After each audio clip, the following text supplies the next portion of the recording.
मैं भूल जाऊं, क्या क्या भूलूं बताओ मेरे से आप।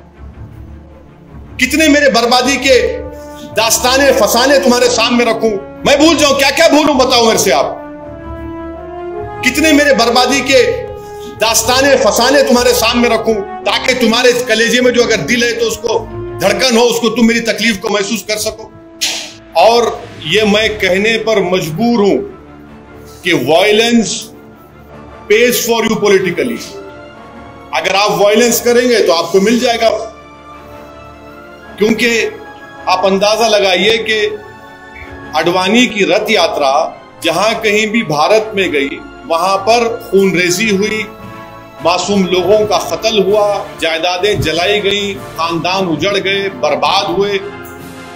और आज ये फैसला आता है सीबीआई कोर्ट का, जिसमें कहते हैं कि आज आपने बाबरी मस्जिद की डेमोलिशन में जिन लोगों पर क्रिमिनल केस था उनको एक्सोनरेट करके आपने उनको पैगाम दिया है कि चलो आगे चलो, काशी और मथुरा को जो करना है करो, हम तुम्हारा क्लीन चिट देते जाएंगे।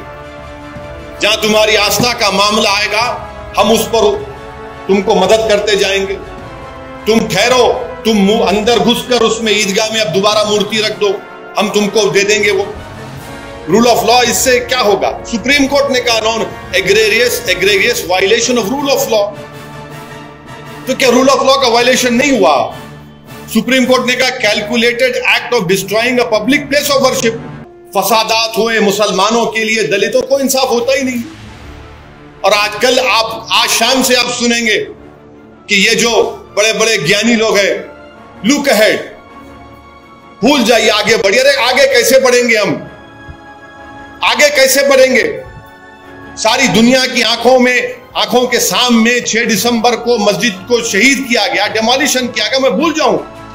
क्या पैगाम दे रहे हैं आप इस फैसले से? पैगाम दे रहे हैं उन मीडिया के लोगों को जिन्होंने अपनी जानों को खतरे में डालकर कोर्ट में जाकर बयान दिया, उन पुलिस के ओहदेदारों पर जो अडवाणी के सिक्योरिटी में थे। उन्होंने कहा कि हाँ ये तमाम प्री प्लान था। क्या कोई जादू हुआ था क्या उस दिन? फिर किसने किया मेरी मस्जिद को शहीद? बताइए ना आप। मैं जानना चाहता हूं मेरी मस्जिद को शहीद किसने किया? फिर अगर मुरली मनोहर जोशी, अडवाणी, कल्याण सिंह, बाल ठाकरे, ये 32 एक्यूज, विनय कटियार, जिसमें नरसिम्हा राव भी शामिल है, कांग्रेस पार्टी, राजीव गांधी, इनकी हुकूमत शामिल, किसने किया? फिर बताइए ना। इंसाफ होगा या नहीं होगा? हमको बताइए आप। या इसी तरह हम अपने आंसू बहाते रहे? जमहूरियत को मजबूत करना जरूरी है, इंसाफ को मजबूत करना जरूरी है, मगर यह फैसला आता है।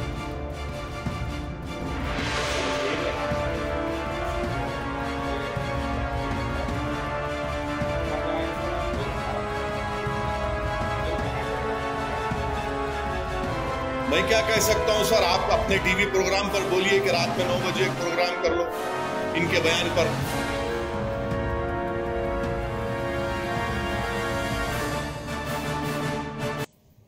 देखिए, हर कोई आज एक दिली तकलीफ और दर्द को महसूस करेगा जो भारत के संविधान और भारत के डाइवर्सिटी, भाईचारगी, प्लुरलिज्म पर जिस किसी को आज भी अटूट भरोसा है और यकीन है,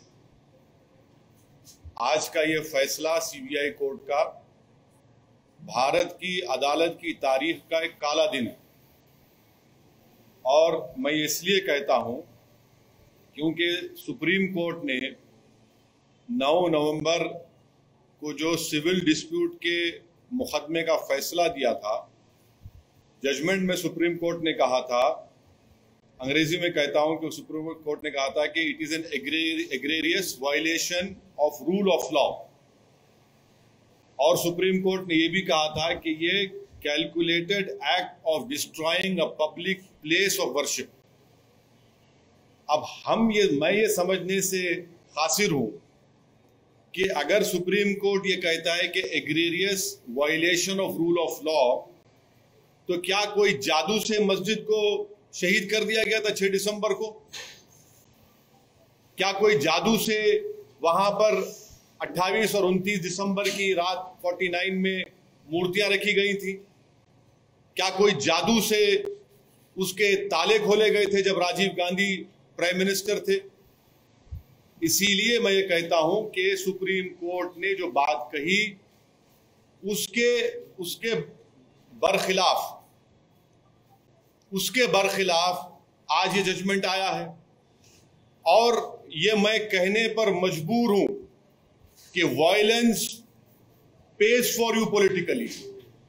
अगर आप वायलेंस करेंगे तो आपको मिल जाएगा, क्योंकि आप अंदाजा लगाइए कि आडवाणी की रथ यात्रा जहां कहीं भी भारत में गई वहां पर खूनरेजी हुई, मासूम लोगों का कत्ल हुआ, जायदादें जलाई गई, खानदान उजड़ गए, बर्बाद हुए।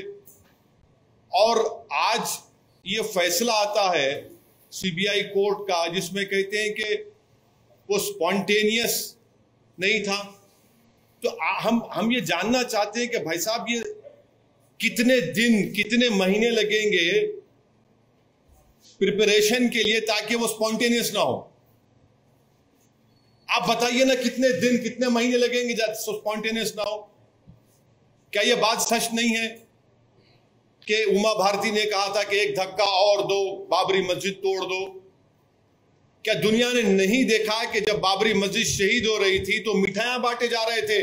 आडवाणी, मुरली मनोहर जोशी, उमा भारती, ये सब लोग तो मिठाई खा रहे थे, खुशियां मना रहे थे। कैसा ये फैसले पे आ जाती है आप? आखिर पैगाम क्या देना चाह रहे आप? पैगाम क्या देना चाह रहे? पैगाम यही मिल रहा है कि वायलेंस पेज, मास वायलेंस पेज। आप अंदाजा लगाइए कि 1950 से अब तक इस मसले में मुसलमानों को इंसाफ नहीं हुआ, और आज ये फैसला आता है 28 साल के बाद। हम आज भी कह रहे हैं अगर ये मस्जिद नहीं शहीद होती तो क्या 9 नवंबर का सुप्रीम कोर्ट का फैसला आता था? सारी दुनिया ने देखा कि जो लोग शाम में खड़े होकर स्पीचेस दे रहे थे, लोगों को उकसा रहे थे, उनकी मौजूदगी में क्या यह बात सच नहीं है कि सीबीआई की चार्जशीट में एक विटनेस ने कहा कि कल्याण सिंह, उस वक्त के चीफ मिनिस्टर, ने कहा कि रोक कंस्ट्रक्शन पर है, डिस्ट्रक्शन पर नहीं है। वो भी आप नहीं मानेंगे उसको? क्या सीबीआई की चार्जशीट में यह नहीं कहा गया था कि 5 दिसंबर की रात आडवाणी ने विनय कटियार के घर में साजिश रचाई? क्या यह बात सच नहीं है कि आडवाणी ने कल्याण सिंह को कहा कि उस वक्त तक आप रिजाइन मत करिए जब तक कि मस्जिद डिमोलिश नहीं हो जाती, ताकि गवर्नमेंट का डिसमिसल ना हो? क्या बीजेपी की सरकार उस वक्त की जाकर सुप्रीम कोर्ट को वादा नहीं किया था कि हम मस्जिद को बचाएंगे? यह फैसला, मुझे कहना पड़ेगा कि यह judgement satisfies the collective consciousness of Hindutva and its followers and its ideology. ये जजमेंट का यही है। किसने तोड़ा फिर मस्जिद पर? हम पूछना चाहते हैं, जब 6 दिसंबर 1992 को मस्जिद शहीद हुई थी, उस वक्त मैंने अपने आप को एक हेल्पलेस महसूस किया। मैंने अपने आप को अपने लिए एक ह्यूमिलिएशन समझा कि मैं अपनी अब शर्म महसूस हुई कि मैं अपनी मस्जिद को बचा नहीं सक रहा हूं, और आज आप ऐसा फैसला देते हैं। तो फिर आखिर इतना सब जो इन्वेस्टिगेशन हुआ, कैसा क्या हुआ?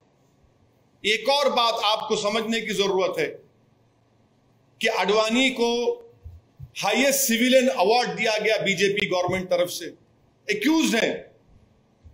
तभी हमने कहा था कि देखो, मैं प्रेस कॉन्फ्रेंस में कहा था कि आडवाणी को ये हाईएस्ट सिविलियन अवार्ड दिया जा रहा है। आज उसका नतीजा हम देख रहे हैं। उमा भारती, अच्छा आप एक और आदमी का नाम ले लीजिए, हिंदुस्तान टाइम्स में आया कि भगवान गोयल कोर्ट के बाहर कह रहा है, कोर्ट के बाहर फैसला देने से पहले कोर्ट के बाहर कह रहा है कि हां, मैं एडमिट करता हूं कि मैंने डेमोलिशन में हिस्सा लिया। वो बीजेपी में उस वक्त का नॉर्थ इंडिया का शिवसेना का चीफ था। कोर्ट के बाहर कह रहा है और कोर्ट में जाकर कोर्ट बरी कर देता है लोगों को। तो ये मेरे लिए बहैसियत एक भारत के मुसलमान के लिए, जो मैं 6 दिसंबर 1992 को जो मुझे एक ह्यूमिलिएशन और बेबसी जो मैं महसूस किया था, आज मैं वही महसूस कर रहा हूं। इंसाफ नहीं हुआ इस मसले में, इंसाफ नहीं हुआ इस मसले में। जिन लोगों के इशारे पर, जिन लोगों की मौजूदगी में, जिनके तकारीर के जुमलों पर ये वायलेंस, तशद्दुद हुआ, क्रिमिनल एक्ट जिसको सुप्रीम कोर्ट ने कहा, आज वो पूरे के पूरे बरी हो गए। अब मुझे ये नहीं मालूम कि सीबीआई अपनी इंडिपेंडेंस को बरकरार रखने के लिए अपील करेगा या नहीं करेगा,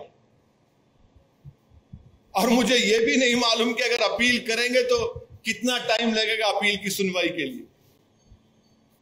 मगर अपील करना चाहिए। यह नाइंसाफी पर मबनी है, बिल्कुल नाइंसाफी पर मबनी है। इसको कोई भी सही सोचने वाला भारत का शहरी इसको सवाल करेगा कि भाई ये क्या इंसाफ हो रहा है, क्या इंसाफ हुआ? हरगिज इंसाफ नहीं हुआ।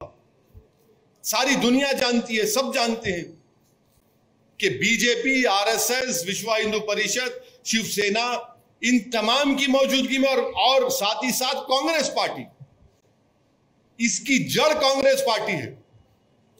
इनकी हुकूमत में मूर्तियां रखी गई, इन्हीं की हुकूमत में राजीव गांधी ने ताले खुलवाए, शिलान्यास किया। इन्हीं की हुकूमत थी कांग्रेस की जब मस्जिद शहीद हुई, और आज ये फैसला आता है। इसीलिए मैं मानता हूं कि ये हमारी भारत की अदालत की तारीख का एक काला दिन है। सर, ये भी आप हमेशा कानून को मानते हैं, हमेशा कोर्ट जो है, कोर्ट से कुछ नहीं होते, उसकी बहुत इज्जत करते हैं, लेकिन जैसे नतीजा ऐसा अगेंस्ट में आता है तो आप कोर्ट को भी ये कर लेते हैं, क्यों सर? नहीं, कोर्ट, देखिए, सुप्रीम कोर्ट का फैसला आखिरी होता है। ये तो फैसला आखिरी नहीं ना, और कोर्ट के फैसले को नहीं के खिलाफ या उससे डिसएग्री करना कोई कंटेम्प्ट नहीं है। मैं तो आपको तमाम दलाइल दे रहा हूं, ये तमाम दलाइल दे रहा हूं। जजेस भी सब देखे होंगे ना सर? क्या? वही तो हम कह रहे हैं ना, ये देख के कैसा फैसला दिया आप, वही तो हम पूछ रहे हैं। वही तो हम कह रहे हैं कि आप ही की चार्जशीट में आप ये लिख रहे हैं कि कल्याण सिंह ने कहा कि रोक कंस्ट्रक्शन पर है, डिस्ट्रक्शन पर नहीं है। उमा भारती ने कहा कि एक धक्का और दो। अडवाणी को, मुरली मनोहर जोशी को, उमा भारती को, बाल ठाकरे को, राजीव गांधी को शोहरत कैसे मिली पॉलिटिक्स में भारत में? इसी वजह से मिली ना। इनको पॉलिटिक्स में अगर शोहरत मिली, सत्ता मिली, कैसे मिली? इसी वजह से तो मिली कि आपने हमारी मस्जिद के ताले खुलवाए, मूर्तियां रखी और हमारी मस्जिद को शहीद किया आपने। इसीलिए तो आप होम मिनिस्टर बन गए, इसीलिए तो आप गंगा की सफाई के मिनिस्टर बन गए, इसीलिए तो आप एचआरडी के मिनिस्टर बन गए, इसीलिए तो आप कल्याण सिंह गवर्नर बने। भाई, आपने मुझे खत्म करके मेरी बर्बादी के ऊपर आपने अपना सियासी महल तामीर किया, और आज आपको क्लीन चिट दिया जा रहा है। आज आपको क्लीन चिट दिया जा रहा है, ये अफसोसनाक बात है। तो आगे क्या करने का विचार है सर? आगे अब ये देखना है कि सीबीआई अपनी इंडिपेंडेंस को बरकरार रखने के लिए अपील करेगी या नहीं करेगी। और अगर सीबीआई नहीं करती तो मैं मुस्लिम पर्सनल लॉ बोर्ड के जिम्मेदारों से अपील करूंगा कि वो इसके खिलाफ अपील करें। फैसला आता है और लॉ मिनिस्टर अडवाणी के घर को पहुंच जाते हैं। आप बताइए क्या पैगाम दे रहे हैं आप उन लोगों को जो भारत की खूबसूरती को मानते हैं, इंसाफ को मानते हैं? क्या पैगाम दे रहे हैं उन मीडिया के लोगों को जिन्होंने अपनी जानों को खतरे में डालकर कोर्ट में जाकर बयान दिया, उन पुलिस के ओहदेदारों पर जो अडवाणी के सिक्योरिटी में थे? उन्होंने कहा कि हां, ये तमाम प्री प्लान था। क्या कोई जादू हुआ था क्या उस दिन? फिर किसने किया मेरी मस्जिद को शहीद? बताइए ना आप, मैं जानना चाहता हूं मेरी मस्जिद को शहीद किसने किया? फिर अगर मुरली मनोहर जोशी, अडवाणी, कल्याण सिंह, बाल ठाकरे, ये 32 एक्यूज, विनय कटियार, जिसमें नरसिम्हा राव भी शामिल है, कांग्रेस पार्टी, राजीव गांधी, इनकी हुकूमत शामिल, किसने किया? फिर बताइए ना। इंसाफ होगा या नहीं होगा, हमको बताइए आप। या इसी तरह हम अपने आंसू बहाते रहें? जमहूरियत को मजबूत करना जरूरी है, इंसाफ को मजबूत करना जरूरी है, मगर यह फैसला आता है